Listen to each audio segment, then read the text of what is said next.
কোনোভাবেই কি এই প্রাইমারি তৃতীয় ধাপের রেজাল্ট আটকে রাখা সম্ভব? হ্যাঁ, এই কয়েকটা টপিক নেই বা এই বিষয় নিয়ে আজকে আপনাদের সামনে আলোচনা করব। তার আগে বলে রাখি, আপনি যদি আমার চ্যানেল নতুন হয়ে থাকেন তাহলে অবশ্যই চ্যানেলটি সাবস্ক্রাইব করে রাখুন এবং সঠিক তথ্য পেতে সম্পূর্ণ ভিডিওটি না টেনে ভালো করে দেখুন। প্রথমত, প্রশ্ন ফাঁসের বিষয়ে রিড করলে কি কাজে হবে? আমার মতে হওয়ার সম্ভাবনা নাই, কারণ প্রশ্ন ফাঁসের বিষয়ে আগে রিড হয়েছিল, ফলাফল আপনারা জানেন। কর্তৃপক্ষ দ্বিতীয়বার কি তদন্তে যাবেন? তদন্ত একবার হয়েছে, তার মানে মনে হচ্ছে এটা ঠিকে যাচ্ছে, বুঝছেন। দ্বিতীয়ত, সেট সমস্যা নিয়ে রিড করলে কি কাজ হবে? কর্তৃপক্ষের কাছে তথ্য রয়েছে বিধায় সকল সেট নিয়োগ নাই পেতে পারে, তাই কাজে আসবে না। পুনরায় ফলাফল চেক, এটা কর্তৃপক্ষের সিদ্ধান্ত। এটাও প্রমাণ করা সম্ভব নয় যে একটা উপজেলা 20 জন ধরেন টিকেছে, কিন্তু একটা সেটের কারোর রেজাল্ট আসেনি, নাই আসতে পারে, অনেকগুলো রিজন থাকতে পারে। রিজনটা এরকম হতে পারে যে ওই সেটের যারা মার্ক পেয়েছেন তারা সবাই কম পেয়েছেন, তাই টিকে নাই। তাই এটা রিড করলে কোনো কাজে আসবে বলে আমার মনে হয় না। তারপর আপনারা দেখতে পারেন।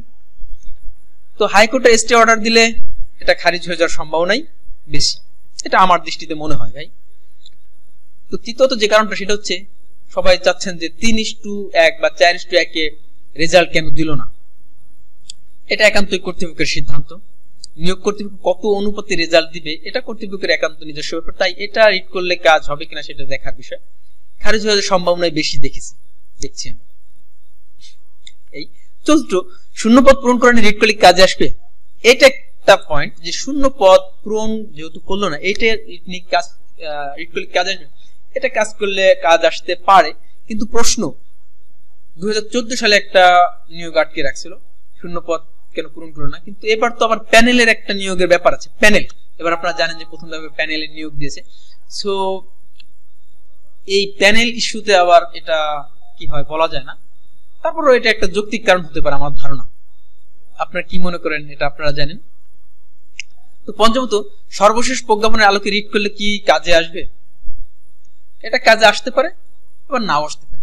যেহেতু জনপ্রশাসনের মতামত অনুযায়ী 19 বিধি রয়েছে, তাই এটা বলা মুশকিল। তবে এখানে 50-50 চান্স, কাজে আসতেও পারে, নাও পারে। তবে যেহেতু প্রথম ধাপ এবং দ্বিতীয় ধাপ এই নিয়মে রেজাল্ট দিয়ে দিছে, সো তৃতীয় ধাপ কাজে আসবে কিনা সেটাই দেখার বিষয়। সর্বশেষ একটাই কথা, যারা টিকেছেন তারা জয়েনিং এর প্রস্তুতি নিন, আর যারা টিকেন নাই তারা পড়ালেখা সহ অন্য চেষ্টা চলমান থাকুক। নিশ্চয়ই আল্লাহ তাআলা আপনার জন্য ভালো কিছু রেখেছেন। আপনারা যারা রিড করতে যাচ্ছেন চেষ্টা করে দেখতে পারেন, চেষ্টা করলে তো কোনো দোষ নেই, মানুষ তো চেষ্টাই করলে সফল হয়। তবে একেবারে পড়ালেখা বাদ দিয়ে আপনার চেষ্টা করেন, আমি এটাও চাই না। যাই হোক, সর্বোপরি এটাই কথা। আপনাদের কোনো এ বিষয়ে কোনো যার কোনো নির্দিষ্ট মতামত থাকলে জানাতে পারেন কমেন্টে। তো প্রিয় ভিউয়ার, ভিডিওটি ভালো লাগলে লাইক, কমেন্ট ও শেয়ার করতে ভুলবেন না। আজ এখানে শেষ করছি। সকলকে আল্লাহ হাফেজ।